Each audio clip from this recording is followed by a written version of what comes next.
Hello, everybody. Welcome to our third lecture of this course. This lecture, I would like to give some review and also finish up the discussion of the spread of early Buddhism. I've by no means covered the whole topic, of course, but because this course covers so much ground, you will understand that the lectures will be a bit, have to cover a lot of ground, so we'll do the best we can. Thank you for continuing to be in the course and for dealing with this whole issue that I call early Buddhism. I think this was when the basis of much of Buddhist practice was formed. And so it's really important to be able to determine what early Buddhism was. Of course, it's a difficult task. And much of what we have is speculation,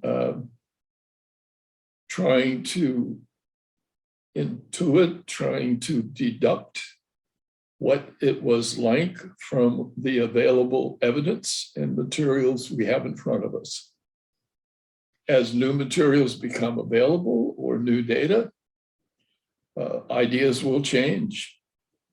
So I warn all of you, don't believe that just because you have listened to what we know right now, that that's going to be true 5 years from now or 10 years. So let's look again, the spread of early Buddhism. We've said that the spread of Buddhism across India, which is the early Buddhist spread across India, is often tied to the Mauryan Empire and King Ashoka. The King Ashoka was the one who aided the spread of the Buddhist tradition over much of the subcontinent. I've shown you two maps of the Ashokan Mauryan Empire.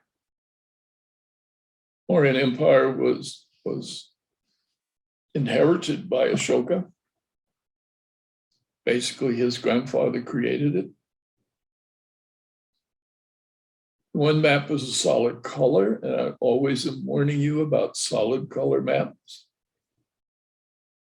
Nothing is, or very little, is that solid. The other map is probably more accurate. The Ashokan control of parts of the subcontinent varied. And you see the green islands in the middle of the brown to indicate that these were units that his control was probably less than thorough. That's the nature of empires. Empires have a variety of controls over the areas that we think were in their borders. Ancient empires probably never knew where their boundaries were, unless they ran up against the sea, or they came up against a river, or they had a mountain range. So the idea was that a king could be said to be in control if he could drive his chariot into a region and not be opposed. These chariot kings, as they were called, indicating that while the control of the area may not have been really firm, nevertheless, there was no opposition. We have already spoken about the fact that the tip of India, that is parts of Kerala and Tamil Nadu states of modern India were never within Ashoka's control. But I like the map that shows you that this was basically the same as other regions of India. We know that Buddhism permeated the whole of the subcontinent, and that these areas of Ashoka's control do not, in fact, depict exactly the spread of early Buddhism.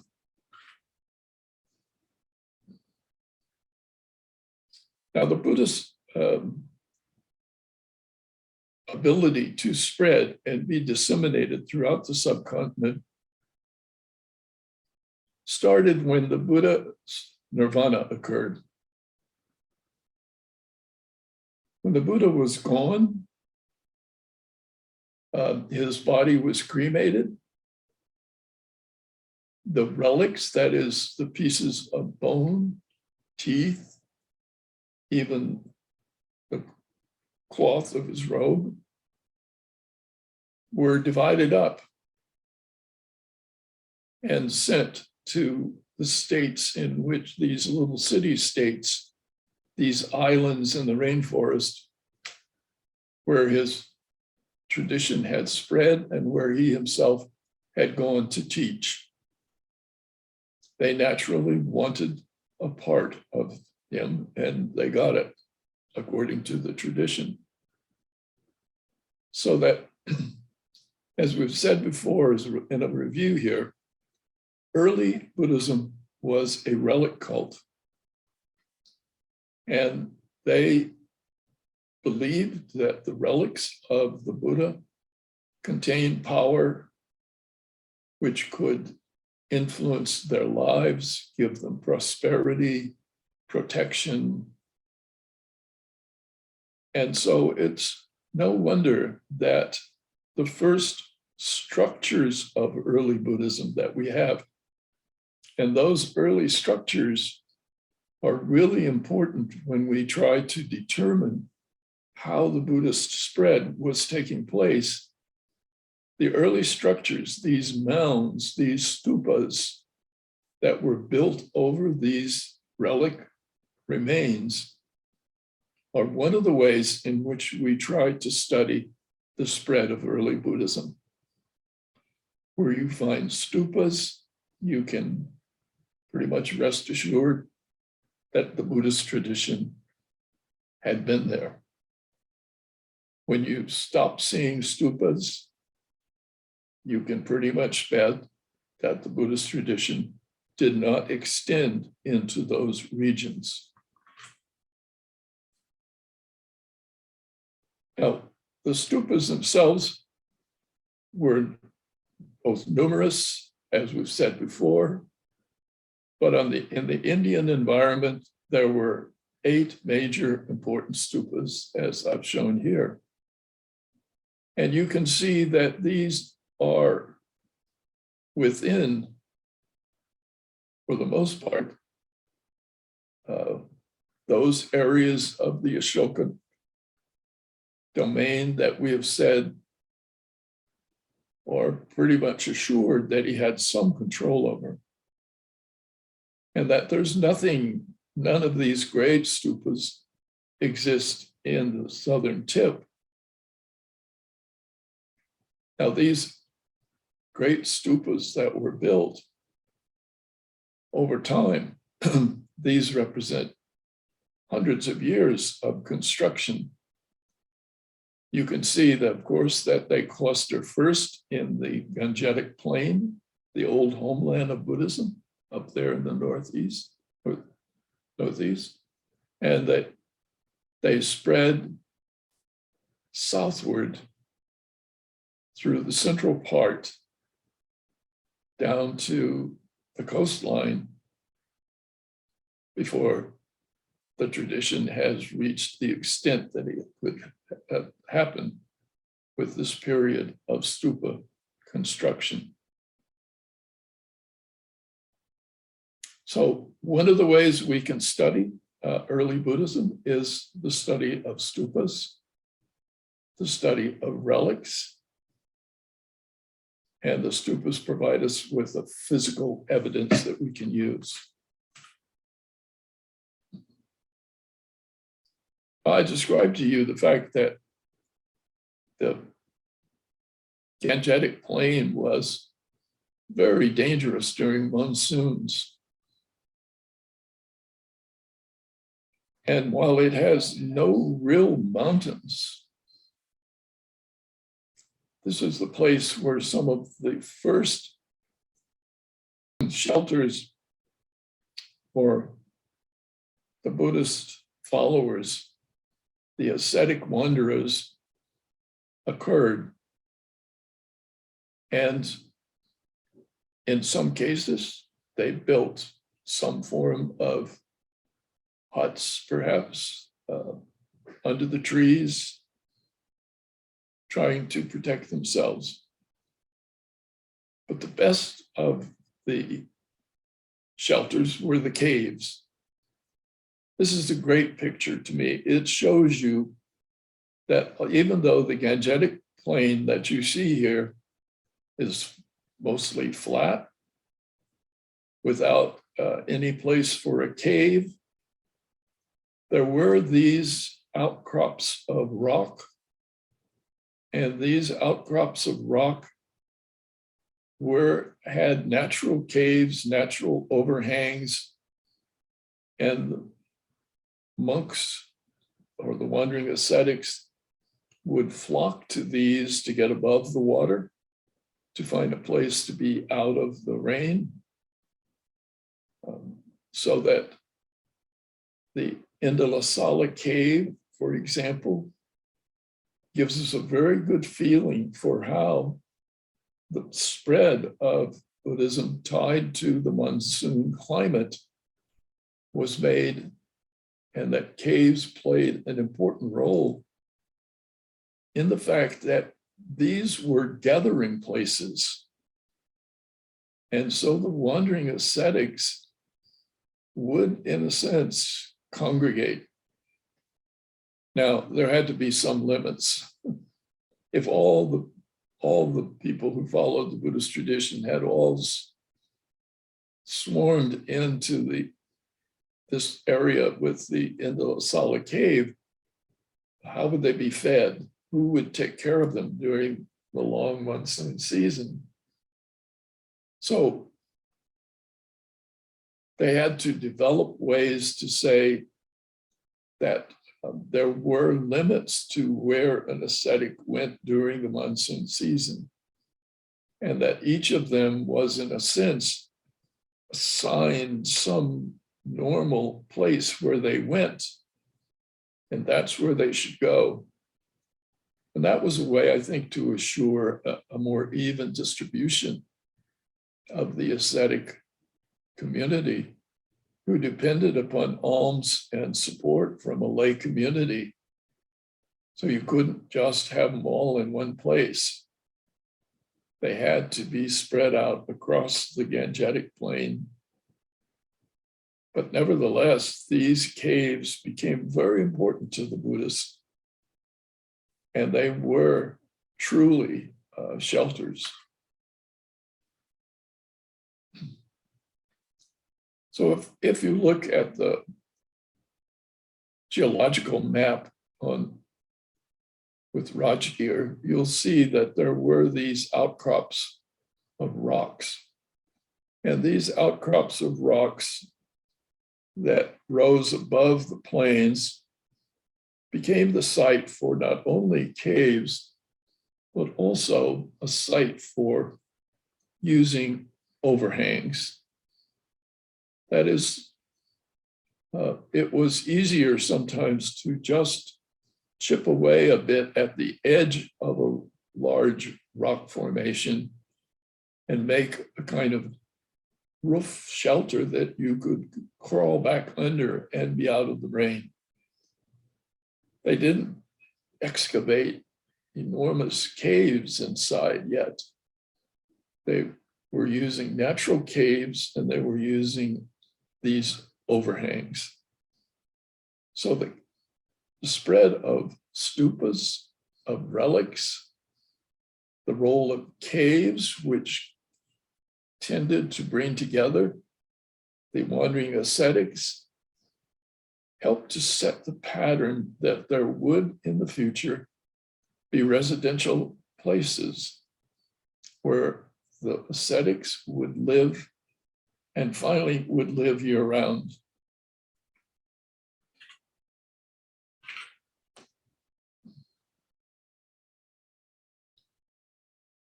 Another way in which Buddhism was spread was through narrative art.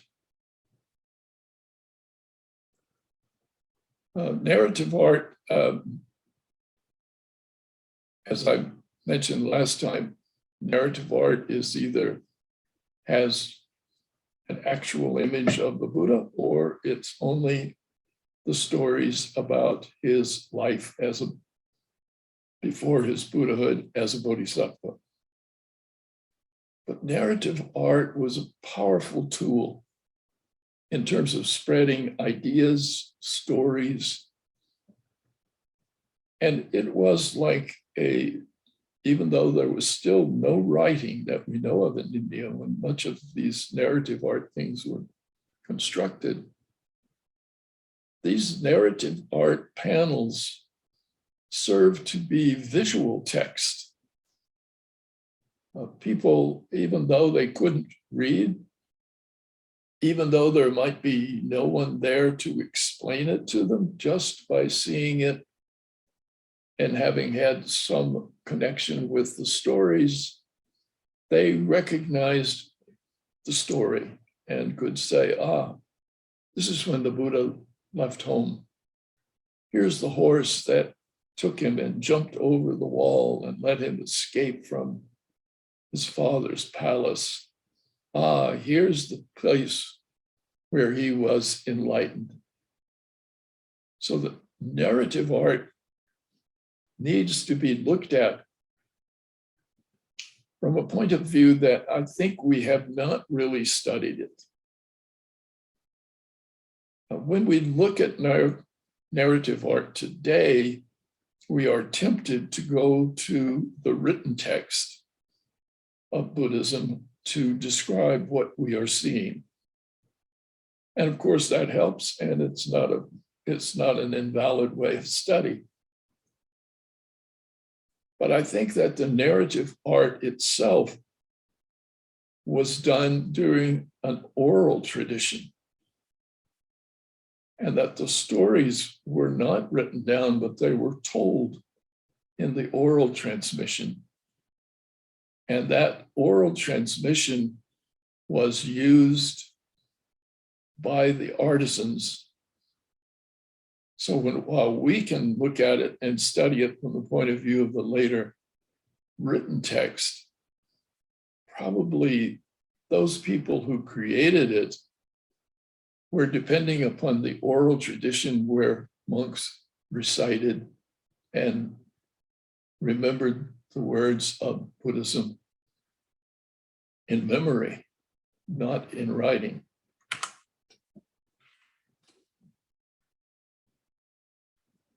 This takes us back to the caves for a minute.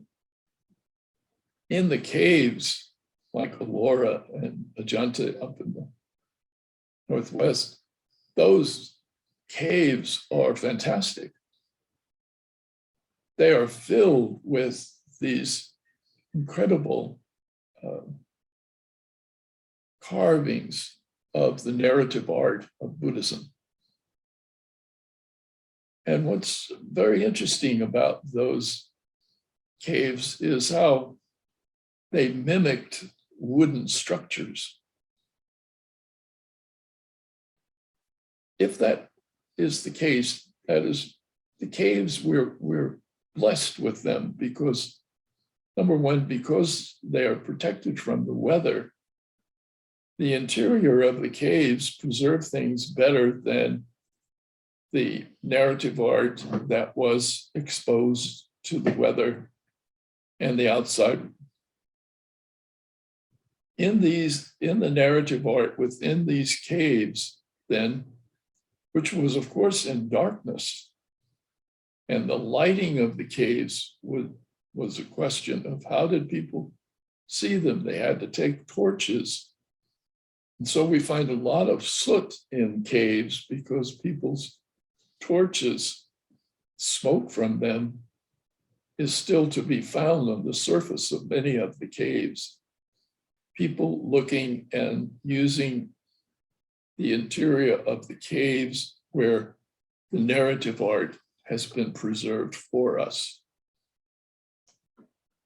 The wooden construction mimic of these caves suggests to us that the Buddhist tradition at that time may well have had some substantial wooden structures, which we no longer have.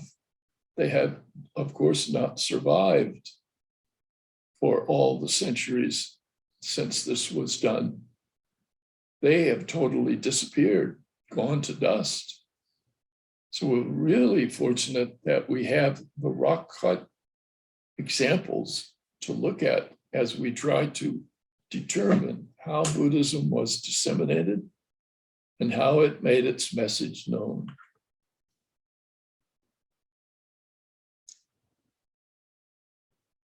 One of the most important of the narrative works of art is the one where the Buddha is seen on his right side at the moment of his death, or as the Buddhists call it, his nirvana. I remember when I first went to China and we were looking at some of these images of the Buddha in reclining pose, and inevitably the curators would describe it as the sleeping Buddha. And it implied, of course, that somehow the Buddha was lazy at that time. Here's another one of the Buddha sleeping. But that's not what this is at all. This is not a sleeping Buddha. This is that fantastic moment in the life of Shakyamuni when he finally achieved his final nirvana, full, perfect enlightenment.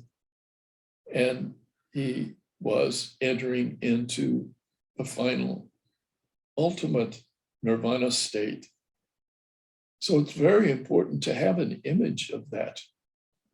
That moment in his life was the ultimate result of all his many lives of practicing and meditating and going through ascetic practices and learning and listening to other Buddhas, and the whole lifespan or lives, the span of many lives of the Buddha leads to this moment.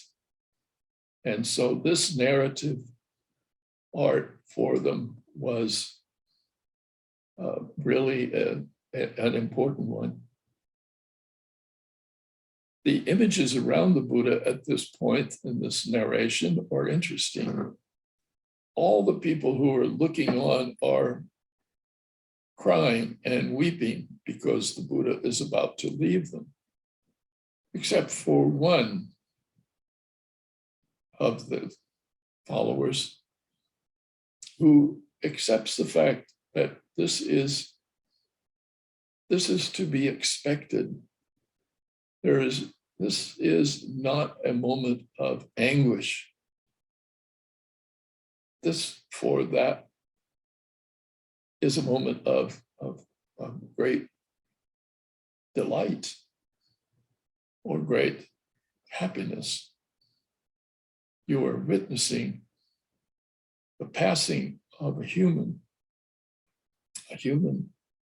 into the transcendent and ultimate state of nirvana.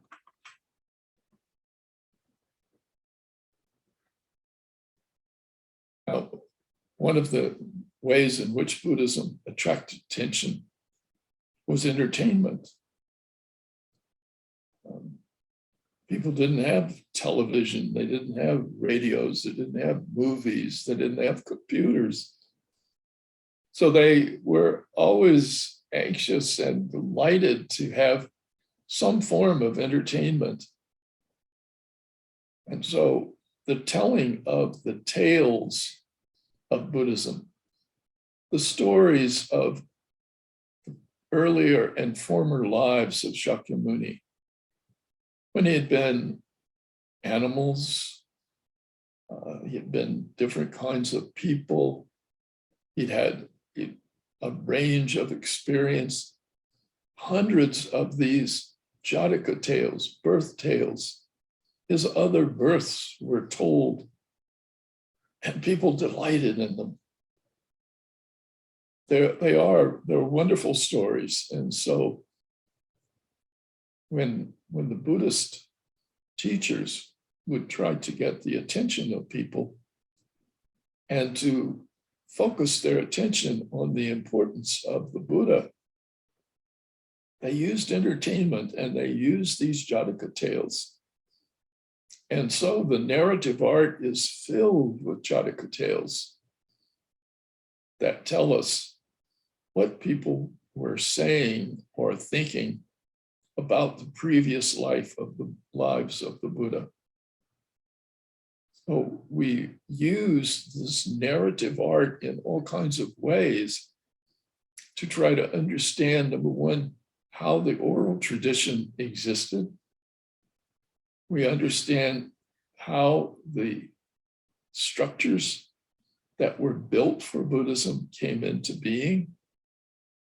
And the narrative art gives us some of the doctrinal teachings that were being given to ordinary people and made available to them in visual format.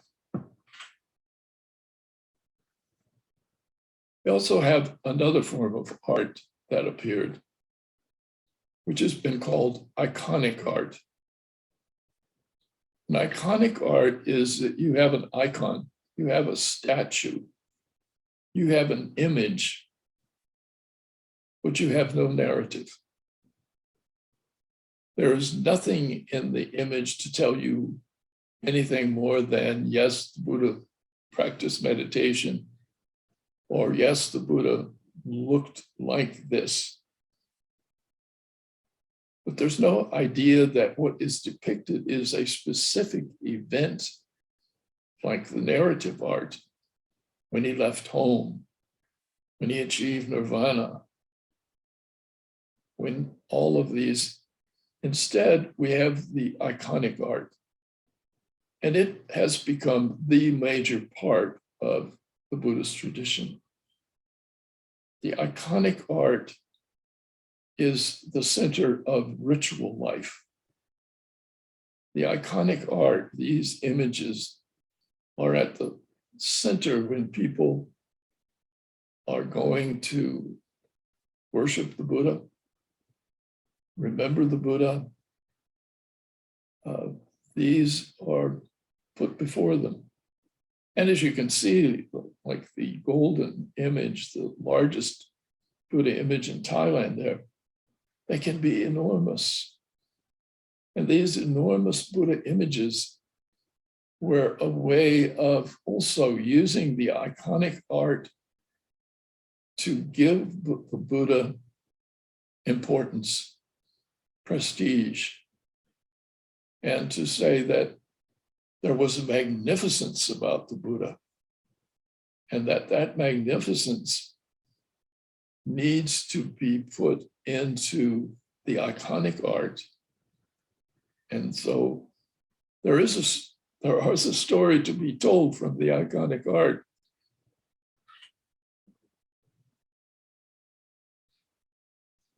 Now, there was, in addition to art, the verbal teachings of Buddhism. We often read of the Manikas. These were literally reciters. These were people who had memorized large segments of text. And so the Banikas would be asked, particularly on full moon day. Full moon day was halfway through the moon cycle, but full moon day is when people could go out at night. It was bright. They could see. And on full moon day, the Banikas would begin their recitations, and sometimes they would do it all night long. We have lots of evidence that that's the way in which they did, and that people would stay up all night, the full moon, listening to the recitation of the remembered words about the Buddha. So the Buddhist oral tradition was carried on by first reciters. And it's probable that many of the reciters were just that. They had memorized something and they recited it. They were not what we hate to use the word because it has such Christian orientation, but they were not preachers. They didn't preach as such, they recited. But it was the recitation of Jataka tales. There was a certain entertainment factor. There were short teachings which described from the suttas the remembered expressions about what happened when the Buddha was in a certain place and with a certain person, what he said and how he taught that person. So these full moon days were very special. They were also a time for the monks to gather and to go through a ritual of purification on full moon. They would sit apart from all lay people. No lay person was allowed to hear it. And they chanted the rules of conduct. And if someone had violated a rule during that chanting, they were supposed to raise their hand and say, "I'm guilty," and then have passed upon them some form of punishment or some form of action which they should take to purify themselves. So it was a really important night. Some years ago in Myanmar, I went to an all-night performance. It wasn't just Buddhist, some of it was, but it was entertainment. And some 2,000 people gathered at a football field with a stage and an orchestra. And they put on skits and plays and recitations. And it went from sundown to sunrise. And we sat there all night. And nobody, very few people went to sleep. Some of the children did. But everybody was able to just sit there and enjoy a whole night of recitations, entertainment, if you will. So even today, if you go to a place like Sri Lanka on full moon day, lay people wearing white come to the monastery to listen to recitations and sermons. It's this ancient tradition. It just keeps on going. And of course, tying it to a physical lunar calendar was a good idea, because the moon and the changes of the moon have just kept on going, of course, forever, so that they're able to still practice at exactly the same time of the month, coming to the monastery to hear someone teach and recite, and for them to recite and to perform rituals each month. So the Buddhists didn't have the weekly calendar. As far as we can tell, it was not that there wasn't the seventh day kind of thing. They depended not on the sun, but they depended on the moon. And the moon, they could do some things at half moon. But of course, the big event was always full moon day. And it is still an important day for the Buddhists. Besides banikas, there is another word, bana. And bana is what happens when people on full moon day come to the monastery to hear teachings. They do recite, they do chant, they do repetitive verbal exercises, but they can also have a homily, a sermon, if you will, by a preacher, if you will, who speaks to them, and it describes and instructs in the purpose of trying to educate them to the Buddhist tradition. So the spread of early Buddhism, we still see it being, I think, we still spot it in today's activities. People still go to the monastery. They go there to listen to the chanting. They go there to listen to the words of instruction from the monastics. They go there to revere the iconic image of the Buddha. They go there to make donation. They go there to collect and have good merits for a good rebirth. They go to try to deal with life's difficulties and joys. It is an important part, even today, of how a religion was and is still disseminated from one generation to another. So the early Buddhist ideas about an oral tradition done by the moon with visual art as an aid to understanding the tradition, focused on one Buddha, the historical Buddha, the Buddha of our world, of our time. This was early Buddhism.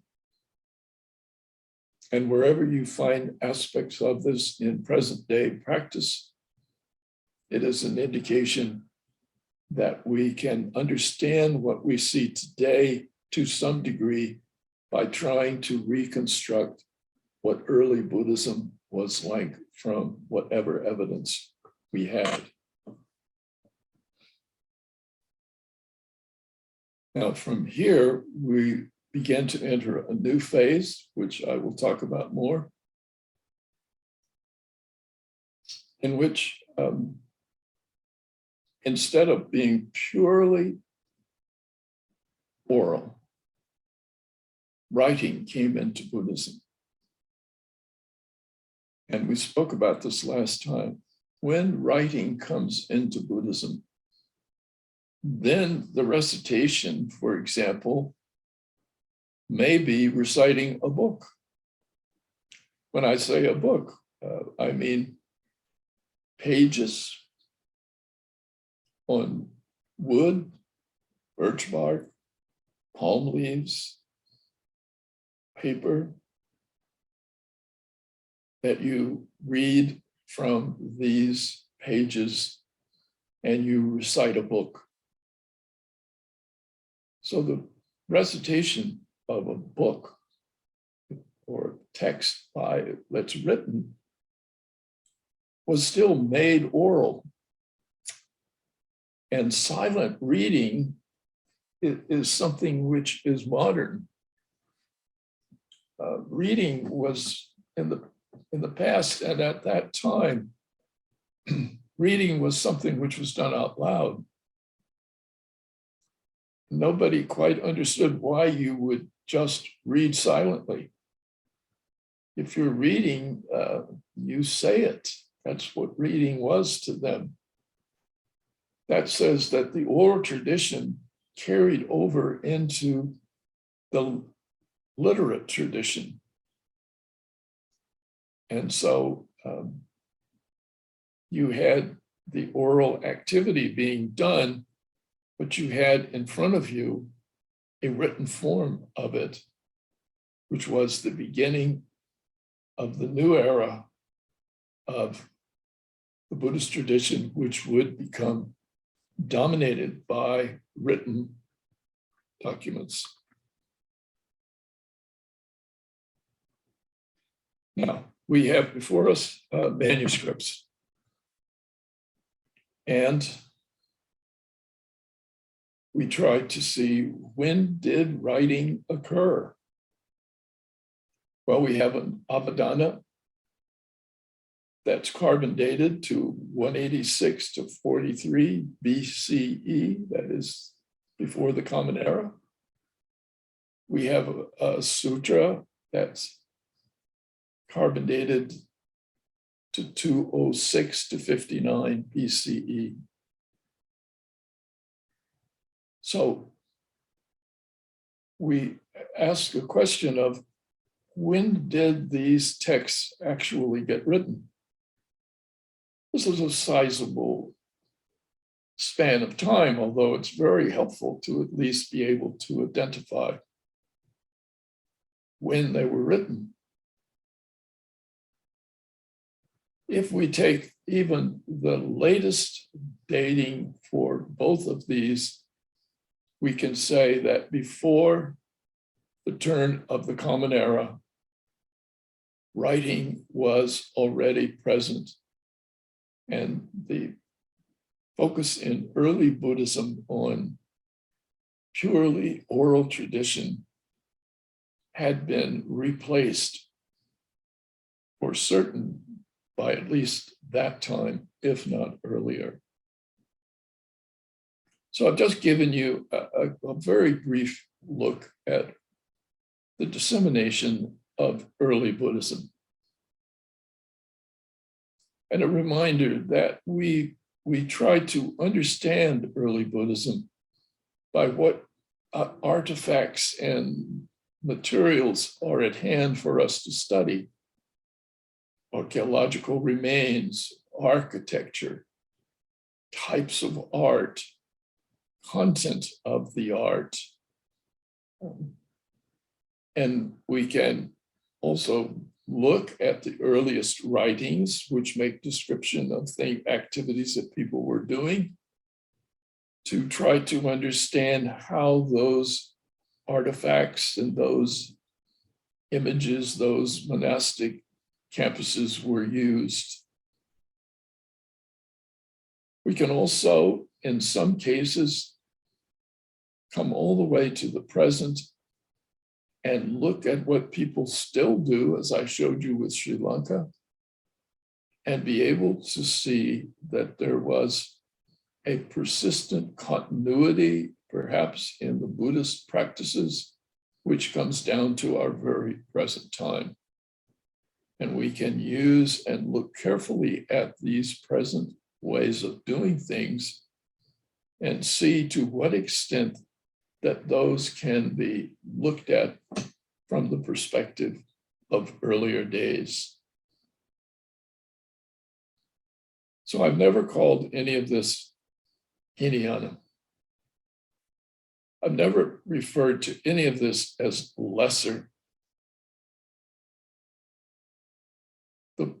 The earliest writing, the Pali Canon, the role of the Theravada, or the elder tradition of the ascetics, the beginnings of monastic life. This early Buddhism is not to be looked at or to be considered as negative. That's why I want to call it early Buddhism. I don't want to call it the lesser or this early Buddhist tradition is at the very heart of Buddhism. And unless we can deal with early Buddhism, it seems to me we are left with no way to really understand how Buddhism created the great circle of Buddhism. It all starts with the impulses of those first centuries, with the life of Shakyamuni, his enlightenment, his teachings, his followers, their activities, their constructions, their practices. It's a story that we are still trying to tell.